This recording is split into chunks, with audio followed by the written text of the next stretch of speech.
안녕하세요, 여러분. 기묘하고도 서늘한 우리네 옛 이야기를 들려드리는 랩학입니다. 여러분은 운이라는 걸 믿으시나요? 누구는 평생을 노력해도 제자리걸음인데 누구는 하는 일마다 술술 풀리죠. 만약 여러분에게 무조건 성공하게 해주는 도구가 생긴다면 어떠시겠습니까? 하지만 그 대가가 돈이 아니라 여러분의 가장 소중한 기억이라면요. 오늘 들려드릴 이야기는 조선 숙종 시절 한양에서 전설적인 부자로 불렸던 허성이라는 사내에 대한 야담입니다. 그가 어떻게 거부가 되었는지, 그리고 그 대가로 무엇을 잃었는지 지금부터 시작합니다. 이야기가 흥미로우시다면 시작하기 전에 구독과 좋아요, 알림 설정 부탁드립니다. 여러분의 클릭 한 번이 이 기묘한 이야기 보따리를 푸는 큰 힘이 됩니다. 허성은 한양 바닥에서 알아주는 불운의 아이콘이었습니다. 그가 장터에 나가면 갑자기 소나기가 쏟아져 물건이 다 젖고 그가 투자한 비단 길목에는 도적대가 출몰했죠. 그러던 어느 날 평안도 쪽으로 장사를 가던 허성은 묘향산 근처에서 길을 잃습니다.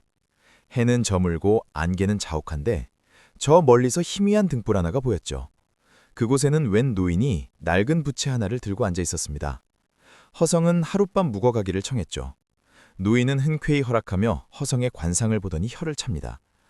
자네 사주에 재물복이 한 푼도 없구만. 평생 땀 흘려봤자 쥐어지는 건 흙뿐이야. 허성은 억울한 마음에 신세 한탄을 늘어놓았습니다. 그러자 노인이 품속에서 자신이 쓰던 낡은 부채를 꺼내 건댑니다. 이것은 쥐풍불하네.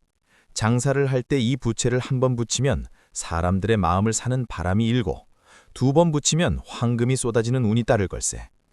허성은 반색하며 부채를 받으려 했죠. 하지만 노인의 목소리가 낮아졌습니다. 공짜는 없네. 이 부채를 붙일 때마다 자네의 기억 중 가장 소중한 것 하나가 바람에 날려갈 걸세. 그래도 쓰겠는가? 허성은 망설임 없이 대답했습니다. 기억 따위 배고픈 서름보다 무겁겠습니까? 당장 주십시오.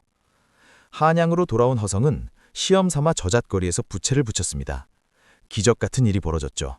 사람들이 홀린 듯 허성의 물건을 사갔고 그가 손만 대면 모든 사업이 대박이 났습니다. 불과 1년 만에 그는 한양 종로의 모든 상권을 장악한 거상이 되었습니다. 집은 대궐 같아졌고 하인들은 수십 명에 달했죠. 하지만 노인의 경고는 실체화되었습니다.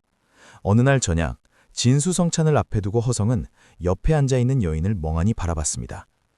부인, 미안하오만 우리가 어떻게 만났는지 도무지 기억이 나질 않소.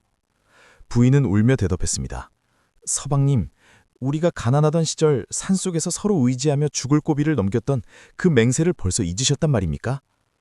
허성은 당황했지만 곧 생각했습니다. 뭐 어때? 지금 이렇게 잘 살고 있는데 기억 좀 없으면 어때? 그는 부채질을 멈추지 않았습니다. 더 큰 돈을 벌기 위해, 더 넓은 땅을 사기 위해.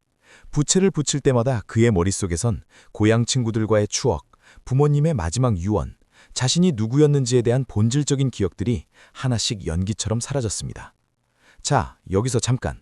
여러분, 중간에 광고 보시기 전에 다시 한번 체크. 지금 이 이야기 소름 돋지 않나요? 여러분이라면 소중한 기억을 팔아 부자가 되시겠습니까? 의견을 댓글로 남겨주세요. 자, 이야기는 이제 절정으로 치닫습니다. 허성은 이제 조선 최고의 부자가 되었지만 기이한 소문이 돌기 시작했습니다. 허성대감은 과거를 묻는 말에 전혀 대답을 못하고 가끔 자기 이름조차 까먹는다는 것이었죠. 더 무서운 건 그의 그림자였습니다. 기억을 잃어갈수록 허성의 그림자는 점점 옅어져 갔고 나중에는 대낮에도 그림자가 보이지 않게 되었습니다. 이때 허성을 시기하던 경쟁상인 최가가 이 비밀을 눈치챕니다. 최가는 허성을 무너뜨리기 위해 묘양산의 그 노인을 찾아 나서고 금은보화를 맞춰 부채의 약점을 알아내죠.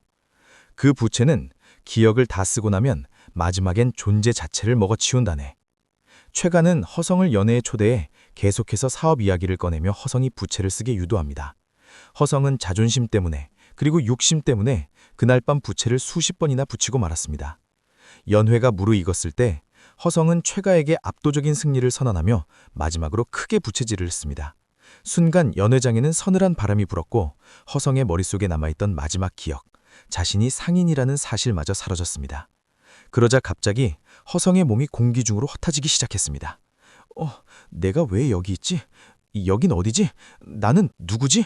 사람들은 경악했습니다. 조선 제1의 거부 허성이 눈앞에서 증발해버린 겁니다. 그가 가졌던 창고의 황금들은 순식간에 돌멩이로 변했고 화려한 저택은 잡초만 무성한 폐가가 되었습니다. 더 소름 돋는 것은 그가 사라지자마자 한양 사람 모두의 기억 속에서 허성이라는 이름이 깨끗이 지워졌다는 사실입니다. 하인들도 아내도 심지어 그를 시기하던 최가조차 우리가 왜 여기 모여있지 하며 서로를 의아하게 바라봤습니다. 그로부터 몇 년 후 다시 묘양산 안개 속의 초가집입니다. 노인은 여전히 부채질을 하고 있습니다. 그런데 노인이 든 부채는 예전보다 훨씬 윤기가 흐르고 단단해 보였습니다. 그때 또 다른 길 잃은 상인이 나타납니다. 그는 장사가 안 돼서 죽고 싶다며 울먹였죠. 노인은 빙그레 웃으며 다시 그 부채를 꺼냅니다. 이것은 취풍불하네. 붙일 때마다 기억을 하나씩 내놓아야 하지. 그래도 쓰겠는가? 상인은 허성과 똑같은 대답을 하며 부채를 받아들고 산을 내려갑니다. 노인은 그 뒷모습을 보며 나직이 읊어줍니다. 인간의 욕망은 끝이 없는구나. 기억이 사라지면 자신이 누구인지도 모르면서 그저 손에 잡히지 않는 바람을 쫓아가는구나. 자, 오늘 준비한 이야기는 여기까지입니다.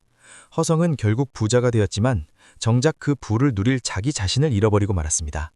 어쩌면 우리도 현대사회에서 성공이라는 이름의 부채를 붙이느라 정말 소중한 가족과의 추억이나 자기 자신의 본 모습을 잊고 사는 건 아닐까요? 여러분에게 취풍부가 배달된다면 여러분은 단 한 번이라도 그 부채를 붙이실 건가요? 아니면 낡은 보찜을 메고 땀을 흘리는 길을 택하실 건가요? 댓글로 여러분의 생각을 공유해주세요. 오늘 영상이 유익하고 재미있었다면 구독과 좋아요 꼭 눌러주시고요. 저는 다음번에도 더 기묘하고 흥미진진한 야담으로 찾아오겠습니다. 지금까지 랩학이었습니다. 시청해주셔서 감사합니다.